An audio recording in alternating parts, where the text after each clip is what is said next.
Աբու Դաբիում Ռուսաստանի, Ուկրաինայի և Միացյալ Նահանգների միջև եռակողմ բանակցությունների առաջին օրը ավարտվել է, հաղորդել է Sky News-ը։ Հրապարակման համաձայն կողմերը խորհրդակցություններ կանցկացնեն իրենց համապատասխան մայրաքաղաքներում արդյունքների մասին զեկուցելու համար։ Ռուսաստանի, Ուկրաինայի և Միացյալ Նահանգների պատվիրակությունների մասնակցությամբ առաջին եռակողմ հանդիպումը սկսվել է հունվարի 23-ին Աբու Դաբիում, և Մոսկվայի և Կիևի համար Դոնբասի ինքնիշխան հարցը հիմնարար նշանակություն ունի։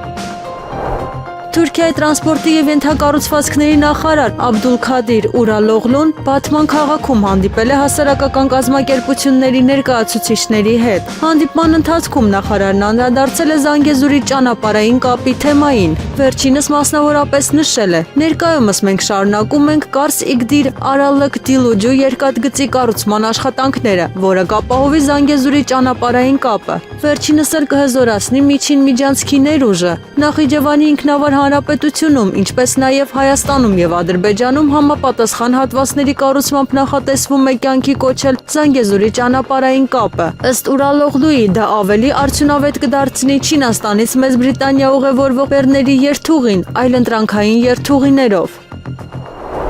Ֆրանսիայի Մարսելում դատախազությունը հետաքննություն է սկսել Գրինչ նավթատար նավի նկատմամբ, որը ֆրանսիական իշխանությունների կարծիքով ներգրավված է միջազգային պատժամիջոցների խախտման մեջ, նավ տեղափոխելով Ռուսաստանից, հաղորդում է France 24-ը։ Պատժամիջոցների խախտման մեջ ներգրավված ռուսական ստվերային նավատորմի պատկանելության մեջ կասկածվող նավթատար նավը կհասցվի ֆրանսիական Մարսել նավահանգիստ, հայտնել է հրատարակությունը։ Ֆրանսիական անվտանգության ուժերը բարձրացել են նավթատար նավ, որը Ռուսաստանի Մուրմանսկի արկտիկական նավահանգստից ուղևորվում էր Իսպանիայի և Մարոկոյի միջև գտնվող նավահանգիստներ։ Սպասվում է, որ նավթատարը փետրվարի 24-ի առավոտյան կհասնի Ֆրանսիայի հարավում գտնվող Մարսել նավահանգիստ։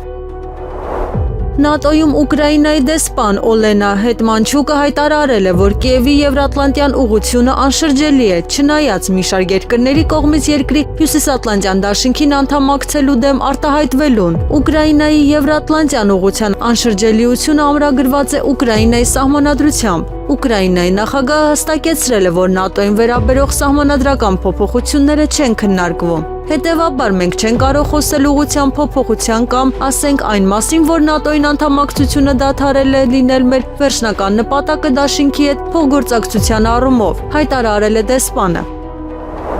Հունգարիայի վարչապետ Վիկտոր Օրբանը արձագանքել է Ուկրաինայի առաջնորդ Վոլոդիմիր Զելենսկու յուրաքանչյուր Վիկտորին մեկ ապտակ արտահայտությանը։ Հունգարիայի վարչապետը նշել է, որ չի կարողանա փոխըմբռնման հասնել Զելենսկու հետ։ Դա պայմանավորված է նրանով, որ Օրբանը ազատ մարդ է, որը ծառայում է հունգար ժողովրդին, մինչդեռ Ուկրաինայի առաջնորդը հուսահատ վիճակում գտնվող մարդ է, որը չի կարողացել կամ չի ցանկացել վերջ դնել հակամարտությանը 4 տարի շարունակ։ Ուկրաինացի ժողովուրդը դեռևս կարող է հույս դնել, որ մենք կշարունակենք ձեր երկիրը էլեկտրաէներգիայով եւ վառելիքով մատակարարել, եւ մենք նաեւ կշարունակենք աջակցել Ուկրաինայից ժամանող փախստականներին։ Հակառակ դեպքում բոլորը կստանան այն, ինչին արժանի են, հայտարարել է Օրբանը։ Դոնալդ Թրամփի Սպիտակ տուն վերադառնալուց հետո Եվրոպան հայտնվել է փակուղու մեջ։ Նրա համար լավագույն տարբերակը կլինի Ռուսաստանի հետ ռազմական դաշինք ստեղծելը։ Նման կարծիք է հայտնել ԱՄՆ նախկին ռազմական հետախուզության սպա Սքոթ Ռիտերը։ Նրա խոսքով Եվրոպան ներկայումս խորապես մասնատված է։ Փորձագետը կարծում է, որ Միացյալ Նահանգները անպայման կօգտվի դրանից։ Անկեղծ ասած, լավագույն բանը, որ Եվրոպան կարող է անել հիմա, ՆԱՏՕ-ից դուրս գալն ու Ռուսաստանի հետ պաշտպանական դաշինք ստեղծելն է։ Բայց նրանք դա չեն անի, քանի որ արդեն մարզվել են Ռուսաստանի դեմ գործելու համար, ասել է Ռիտերը։ Հովնան Սրբազանը կմասնակցի եպիսկոպոսատ ժողովին, այս մասին ասված է Հյուսիսային Ամերիկայի արևմտյան թեմի առաջնորդ Հովնան arczepiskopos Տերտերյանի հայտարարության մեջ։ Առաջնորդ Սրբազանը կմասնակցի նաև Մայրաթորի Գերագույն հոգևոր խորհրդի ժողովներին։ Խնդրում ենք մեր հավատացյալ ժողովրդին աղոթքով հիշել այս երկու ժողովները, որ դրանք Աստծո առաջնորդությամբ լինեն օրհնաբեր եւ պտղաբեր, ասված է հայտարարության մեջ։ Հովնան Սրբազանը Նիկոլ Փաշինյանին միացած հոգևորականներից էր, որոնք աջակցում են վարչապետին հայ առաքելական եկեղեցին քանդելու գործում, կարծես թե կազմաքանդվում է եկեղեցու բարենորոգման խորհուրդը։ Ռեգուլյար բենզինի գինն էլ իջավ արդեն 420 դրամ է։ Այս մասին հայտնել է Հայաստանի Հանրապետության էկոնոմիկայի նախարար Գևորգ Պապոյանը։ Հիշեցնեմ, որ Հայաստանի ամենամեծ բենզալցակայանների ցանց ունեցող ընկերություններից մեկը, միգուցե ամենամեծը, եւս գնել է ադրբեջանական բենզին, որը այս պահին իր պահեստամասերում է եւ շուտով կվաճառի այդ բենզինը ցածր գնով, նշել է Պապոյանը։ Երևանում տեղի է ունեցել Սոս Սարգսյանի անվան համազգային թատրոնի նոր շենքի բացման պաշտոնական արարողությունը։ Վարչապետ Նիկոլ Փաշինյանը կրթության, գիտության, մշակույթի եւ սպորտի նախարար Ժաննա Անդրեասյանի ուղեկցությամբ այցելել է թատրոնի նոր շենք, շրջայց կատարել, ծանոթացել ստեղծված պայմաններին։ Իսահակ Ներսիսյանի նախագծով 2019 թվականին մեկնարկած թատրոնի նոր շենքի շինարարությունն իրականացվել է պետական բյուջեի եւ բարերարների միջոցներով։ Հայաստանի Հանրապետության պետական բյուջեից համազգային թատրոնի նոր շենքի կառուցման, նորոգման եւ գույքով համալրման նպատակով հատկացվել է ավելի քան 275 միլիոն դրամ, որից 205 միլիոն դրամը գույքի եւ սարքավորման ձեռքբերման, իսկ 70 միլիոնը շինարարության համար։ Թատրոնն ապահովված է նոր բեմով, ժամանակակից լուսային ու ձայնային համակարգերով, տեխնիկական անհրաժեշտ սարքավորումներով եւ հնարավորություններով, հանդերձարաններով եւ դիմահարդարման սենյակներով։ Առաջին հարկում գործում է փոքր բեմ փորձարարական ներկայացումների համար, իսկ երկրորդ հարկում տեղակայվել է մեծ դահլիճը ավելի քան 230 հանդիսականի համար։ Երևանի մի շարք հավատացյալներ դիմել են վեհափառ Հայրապետին իրենց ծանր մտահոգություններով, նամակում մասնավորապես ասվում է. «Մենք Քրիստոսահիմն հայ առաքելական Սուրբ եկեղեցու զավակներս մտահոգված ենք վերջին ժամանակներում տեղի ունեցող եկեղեցահալած իրադարձություններով, քանի որ հայտնի Տիրադավ եպիսկոպոսներն ինչ-ինչ հանգամանքներում իրենց շարքերը համալրել են թույլ ու կամազոր քահանաներով, ովքեր ապստամբելով հայ առաքելական Սուրբ եկեղեցու նվիրապետական կարգի դեմ ուրանալու հետևանքով իրենց արդեն դուրս են դրել հայ առաքելական Սուրբ եկեղեցուց, դառնալով բազում հավատացյալների գայթակղության պատճառ։ Մենք հայ առաքելական Սուրբ եկեղեցու նվիրյալ հավատացյալներս չենք կարող մասնակցել նման Տիրադավ հոգևորականների կողմից մատուցված պատարակներին կամ որևէ այլ ծիսակատարությունների։ Վեհափառ հայր որդիական խոնարհումով աղաչում ենք կարգալույծ անել բոլոր այն հոգևորականներին, ովքեր նպաստում են հայ առաքելական Սուրբ եկեղեցու պառակտմանը, հերձվածի առաջացմանը եւ չար ուժերի ծրագրին, քանդել ու պղծել Քրիստոսի եկեղեցին», ասված է նամակում։ Բուժօգնություն է ցուցաբերվել Արցախից Հայաստան վերադարձած քաղաքացիներին, այս մասին տեղեկացրել է Հայաստանի Հանրապետության առողջապահության նախարար Անահիտ Ավանեսյանը։ Բժիշկներից կազմված մեր բրիգադը անհրաժեշտության դեպքում օպերատիվ բուժօգնություն ցուցաբերելու նպատակով մեկնել է Լեռնային Ղարաբաղից այսօր Հայաստան տեղափոխված մեր 11 հայրենակիցներին դիմավորելու։ Այս պահին բոլորն անցել են բուժձնում, նրանցից մեկը հոսպիտալացվել է Գորիսի բժշկական կենտրոնում լրացուցիչ հետազոտության։ Մեր 10 հայրենակիցների առողջական վիճակը բավարար է, ասել է Ավանեսյանը։ ԱՄՆ նախագահ Դոնալդ Թրամփը ենթադրել է, որ Վաշինգտոնին արժե փորձության ենթարկել ՆԱՏՕ-ի դաշնակիցներին եւ փորձել նրանց ներգրավել Մեքսիկայի հետ սահմանը անօրինական միգրանտներից պաշտպանելու գործում։ Հնարավոր է մեզ պետք է ՆԱՏՕ-ին փորձության ենթարկել, կիրառել 5-րդ հոդվածը եւ ստիպել ՆԱՏՕ-ին գալ ու պաշտպանել մեր հարավային սահմանը անօրինական ներգաղթյալների ներխուժումից, այդպիսով ազատելով մեծ թվով սահմանապահների այլ խնդիրներ կատարելու համար, հայտնել է Թրամփը։ Հյուսիսատլանտյան պայմանագրի 5-րդ հոդվածը նախատեսում է հավաքական պատասխան զինված հարձակման դեպքում Հյուսիսատլանտյան դաշինքի մեկ կամ մի քանի անդամ պետությունների նկատմամբ։ Ուկրաինայի առաջնորդ Վոլոդիմիր Զելենսկին պետք է ձգտի հակամարտության կարգավորման շուրջ համաձայնության հասնել, քանի որ իրավիճակը Ուկրաինայի ժողովրդի համար ծանր է։ Նման հայտարարությամբ հանդես է եկել ԱՄՆ նախագահ Դոնալդ Թրամփը, մեկնաբանելով Զելենսկու հետ իր հանդիպումը համաշխարհային տնտեսական ֆորումի շրջանակում Դավոսում, ամերիկացի առաջնորդը նշել է. «Նա եկավ եւ ասաց, որ ցանկանում է գործար կնքել։ Կարծում եմ, Զելենսկին պետք է ցանկանա գործար կնքել։ Կիևի եւ Ուկրաինայի ժողովրդի համար իրավիճակը բավականին ծանր է», ընդգծել է Թրամփը։ Սպիտակ տան ղեկավարը նաև ուշադրություն է դարձել այն հանգամանքին, որ Զելենսկու հետ որոշ պայմանավորվածություններ իր մոտ փաստացիորեն արդեն մի քանի անգամ ձախողվել են։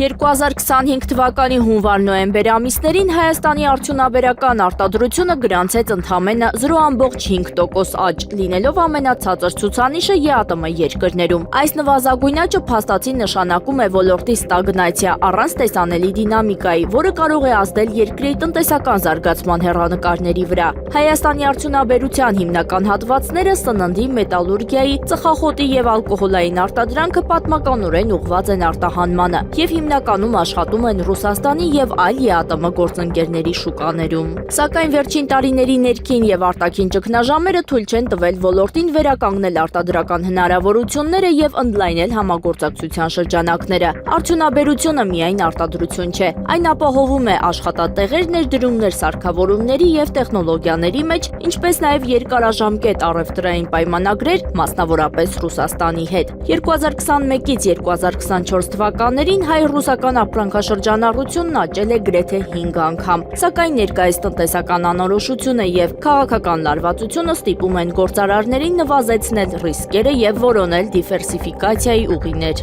Ներկայիս վիճակագրությունը ցույց է տալիս, որ Հայաստանը ոչ միայն հետ է մնում ԵԱՏՄ արդյունաբերական աճից, այլև դժվարանում է ինտեգրվել տարածաշրջանային արտադրական շղթաներին եւ ստեղծել նոր արտադրական ակտիվներ։ Ազգային ժողովի Հայաստան խմբակցության падգամավոր Թադևոս Ավետիսյանը անդրադառնալով այս խնդրին արձանագրում է. Հայաստանը ԵԱՏՄ շուկայի հետ իր առևտրային կապերը հիմնականում կառուցել է վերարտահանման մեխանիզմի վրա, մինչդեռ երկարաժամկետ եւ կայուն տնտեսական աճի համար անհրաժեշտ են իրատեսական պետական քաղաքականություն, հարկային խթաններ եւ ներդրումներ ներգրավող միջավայր։ ԵԱՏՄ շուկայի հետ հիմնականում մեր այս կապը Էլինուն հետ գործոնով ա եղել, այդ ինտենսիվացումը, այսինքն վերարտահանում դեպի Ռուսաստան ԵԱՏՄ շուկա վերարտահանումն է, այսինքն մենք միշտ ասում ենք փոխանակ լավ հնարավորություն կա դեպի օրինակ ռուսական շուկա սեփական արտադրանքը արտադրելու եւ արտահանելու։ Այդ ճանապարհով չգնացին, հիմնականում վերարտահանումը տարբեր երկրներից ապրանքներ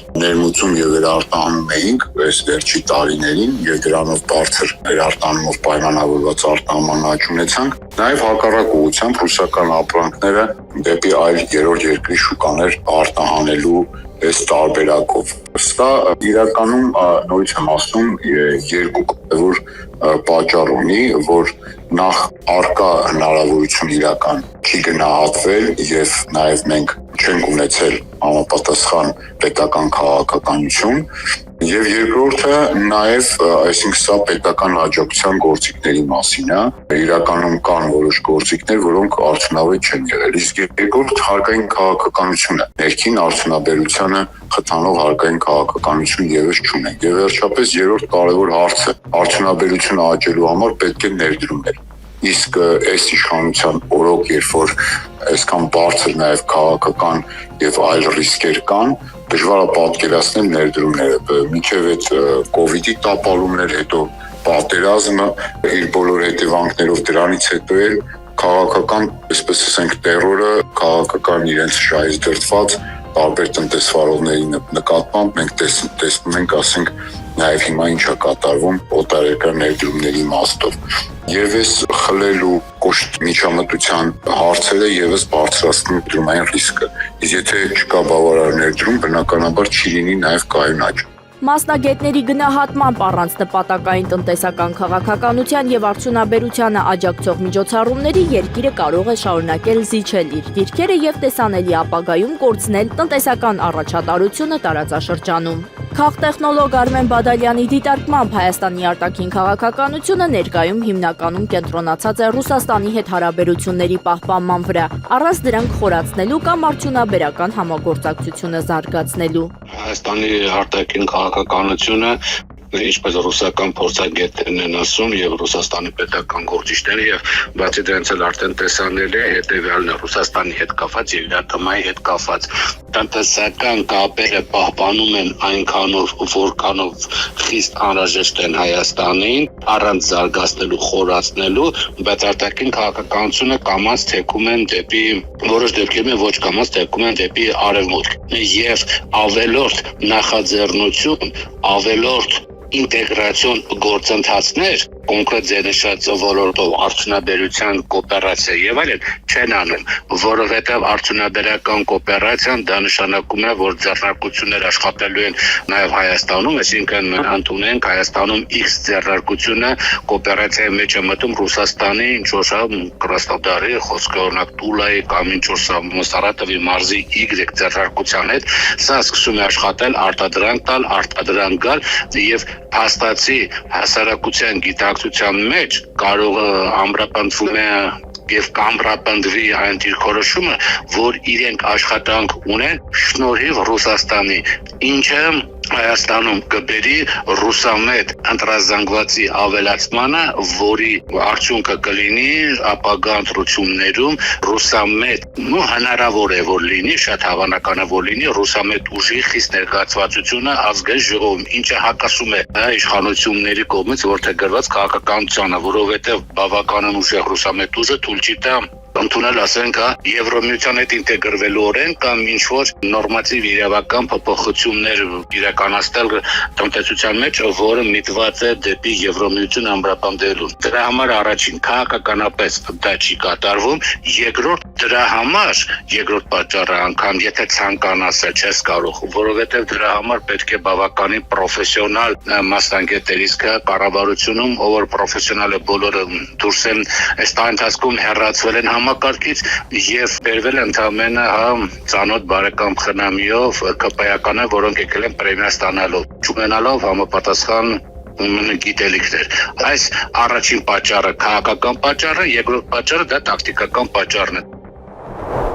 Հայաստանյաց առաքելական Սուրբ եկեղեցին 2026 թվականի հունվարի 22-ին երկու հայցադիմում է ներկայացրել կարգալույց հռչակված քահանա Ստեփան Ասատրյանի դեմ։ Հայցերից մեկով եկեղեցին պահանջում է պարտավորեցնել Ստեփան Ասատրյանին վերադարձնել Հայաստանյաց առաքելական Սուրբ եկեղեցուն սեփականության իրավունքով պատկանող Երևան քաղաքի Արշակունյաց պողոտայում գտնվող բնակարանը, այդ թվում բնակարանի բանալիները, վտարելով Ստեփան Ասատրյանին իր հետ բնակվող անձանց նշված բնակարանից։ Երկրորդ հայցով պահանջում է պարտավորեցնել Ստեփան Ասատրյանին վերադարձնել Հայաստանյաց առաքելական Սուրբ եկեղեցուն սեփականության իրավունքով պատկանող Արագածոտնի մարզի Աշտարակ համայնքի Հովանավան գյուղի Հովանավանքի եկեղեցին, արգելելով Ստեփան Ասատրյանին մուտք գործել Հովանավանքի եկեղեցու Սուրբ խորան, ավանդատուն եւ ատյան։ Բացի այդ պահանջվում է բռնագանձել դատական ծախսերը, այդ թվում նախապես վճարված պետական տուրքի գումարը։ Եկեղեցու շահերը դատարանում պաշտպանում է փաստաբան Արա Զոհրաբյանը։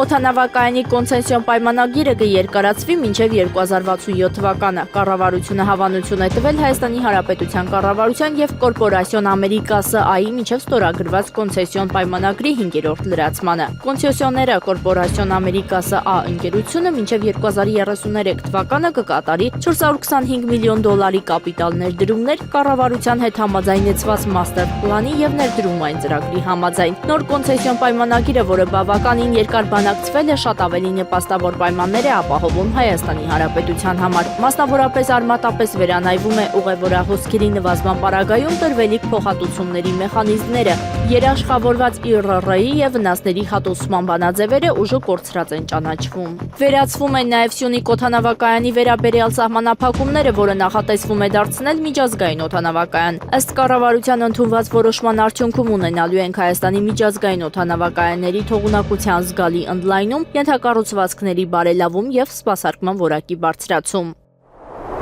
Ուկրաինայի նախագահ Վոլոդիմիր Զելենսկին ամփոփել է Դավոսում ԱՄՆ նախագահ Դոնալդ Թրամփի հետ հանդիպման արդյունքները, այն բնութագրելով որպես արդյունավետ եւ բովանդակային։ Արդյունավետ եւ բովանդակային հանդիպում եմ ունեցել ԱՄՆ նախագահ Դոնալդ Թրամփի հետ։ Շնորհակալություն հայտնեցի հակաօդային պաշտպանության համար նախկինում տրամադրված հրթիռային փաթեթի համար եւ դիմեցի լրացուցիչ օգնության խնդրանքով, հայտնել է նախագահը։ Նախագահներ Զելենսկու եւ Թրամփի բանակցությունները տեղի են ունեցել հունվարի 22-ին Դավոսում անցկացվող համաշխարհային տնտեսական ֆորումի շրջանակում եւ տևել են մոտ 1 ժամ։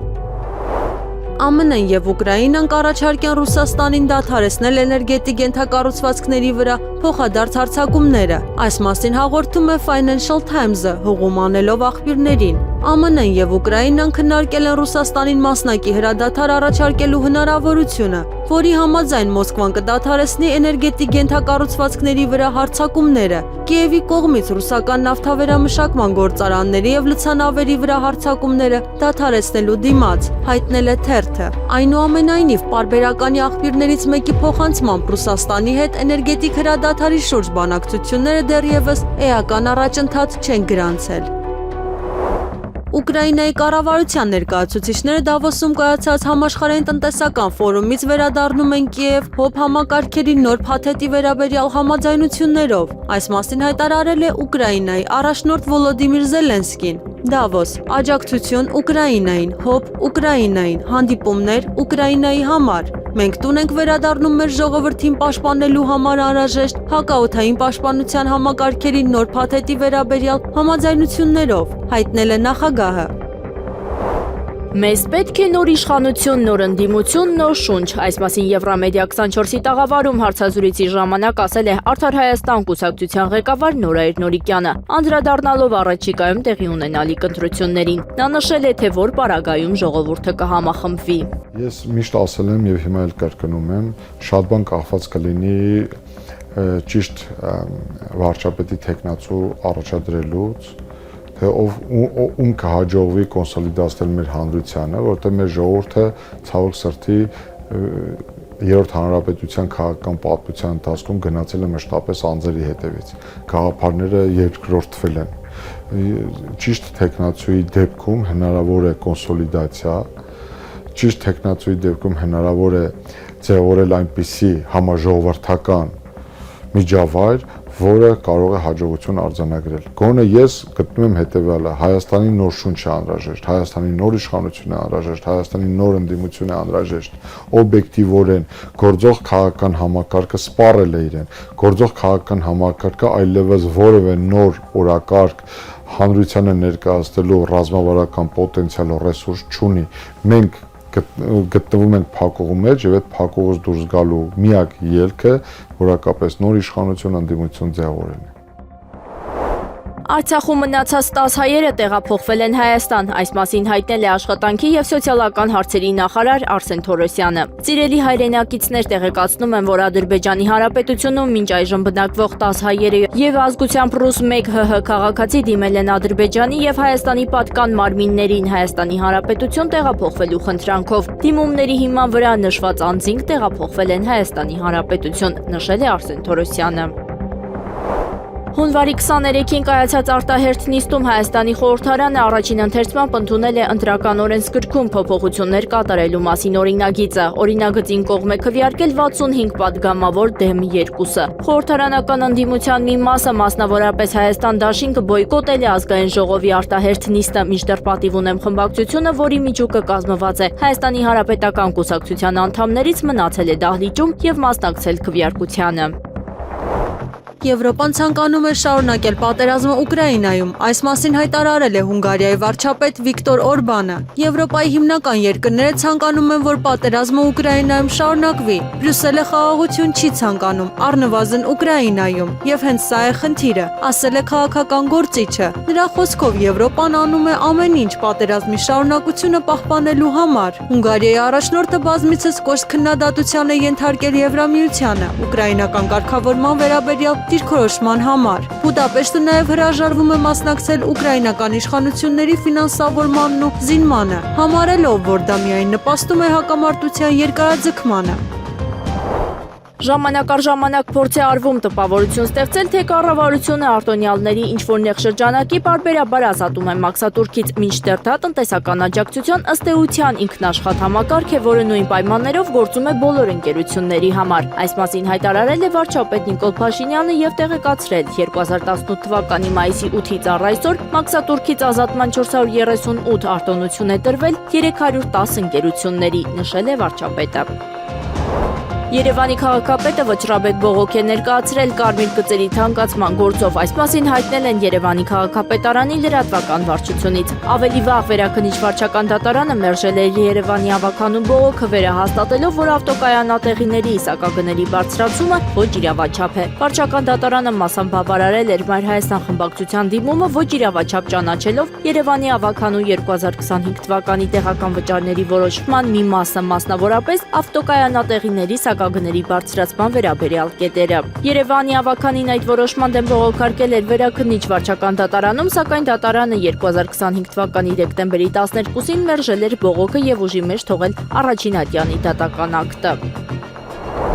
Իսրայելի զինված ուժերը ավարտել են Իրանի վրա ԱՄՆ-ի հնարավոր հարվածի նախապատրաստական աշխատանքները եւ հարձակումը կարող է իրականացվել ցանկացած պահի։ Նման հայտարարությամբ հանդես է եկել Times of Israel-ը։ Թերթը նշում է, որ Մերձավոր Արևելքում ամերիկյան ուժերի տեղակայումը շուտով կավարտվի։ ԱՄՆ նախագահ Դոնալդ Թրամփը հայտարարել է, որ հրամայել է ջնջել Իրանին քարտեզից, եթե իր հետ ինչ-որ բան պատահի։ Նա այս հայտարարությունն արել է ի պատասխան Իրանի իշխանությունների սպառնալիքների։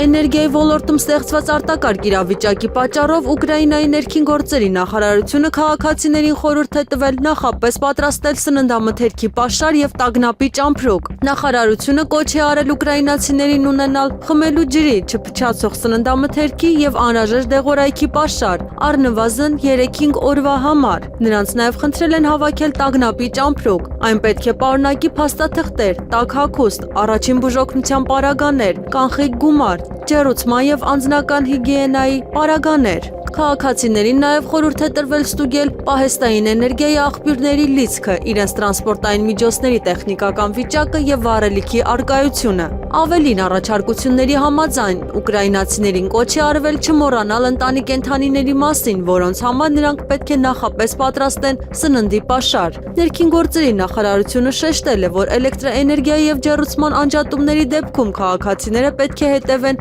տանջեռուցման հիմնական կանոններին, մնալ մեկ սենյակում, ցանկալի է ամենափոքրում եւ տաք հագնվել։ Ուկրաինայում հակամարտության ավարտի վերաբերյալ փաստաթղթերը գրեթե պատրաստ են։ Նման հայտարարությամբ հանդես է եկել Ուկրաինայի առաջնորդ Վոլոդիմիր Զելենսկին Դավոսում կայացած մամուլի ասուլիսում։ Պատերազմի ավարտի վերաբերյալ փաստաթղթերը գրեթե պատրաստ են, եւ Ռուսաստանը նույնպես պետք է պատրաստ լինի, ասել է նախագահը։ Դավոսում Զելենսկին հայտարարել է Ռուսաստանի եւ Միացյալ Նահանգների ներկայացուցիչների հետ հանդիպման մասին, որը նախատեսված է հունվարի 23-ին Արաբական Միացյալ Էմիրություններում։ Իրանի Իսլամական Հանրապետությունը պատրաստակամություն է հայտնել բանակցել Միացյալ Նահանգների հետ։ Նման հայտարարությամբ հանդես է եկել ԱՄՆ առաջնորդ Դոնալդ Թրամփը։ Իրանը ցանկանում է խոսել եւ մենք կխոսենք, ասել է նախագահը Դավոսում Խաղաղության խորհրդի ստեղծման արարողության ժամանակ։ Խոսելով 2025 թվականի հունիսին Իրանի միջուկային օբյեկտների վրա ԱՄՆ-ի հարձակման մասին, ամերիկացի առաջնորդը պնդել է, որ Իսլամական Հանրապետությունը 2 ամիս հեռու էր միջուկային զենք մշակելուց։ Ավելի վաղ Իրանի արտաքին գործերի նախարար Աբբաս Արաղչին հայտարարել էր ԱՄՆ-ի հետ հավասար հիմունքներով բանակցություններ վարելու իր պատրաստակամության մասին։ Եղանակը առաջիկա օրերին։ Հունվարի 24-ին Արագածոտնի լեռնային շրջաններում Լոռիի, Տավուշի, Գեղարքունիքի, Սյունիքի առանձին հատվածներում սպասվում է քամուշ գնացում 17-ից 20 մետր վարկյան արագությամբ, լեռնային շրջաններում բուք, ցածր հորիզոնական տեսանելիություն։ Հունվարի 24-ի գիշերը եւ առավոտյան ժամերին հանրապետության ավտոճանապարհներին սպասվում է մերկասառույց։ Երևանում հունվարի 24-ից 28-ին սպասվում է առանց տեղումների եղանակ։ Հանրապետությունում հունվարի 24-ից 28-ին սպասվում է առանց տեղումների եղանակ, քամին հարավարևմտյան 2-ից 5 մետր վարկյան։ Հունվարի 24-ին առանձին շրջաններում սպասվում է նաև քամուշ գնացում 17-ից 20 մետր վարկյան արագությամբ։ Օդի ջերմաստիճանը հունվարի 24-ից 26-ին ցերեկային ժամերին աստիճանաբար կբարձրանա 3-ից 5 աստիճանով։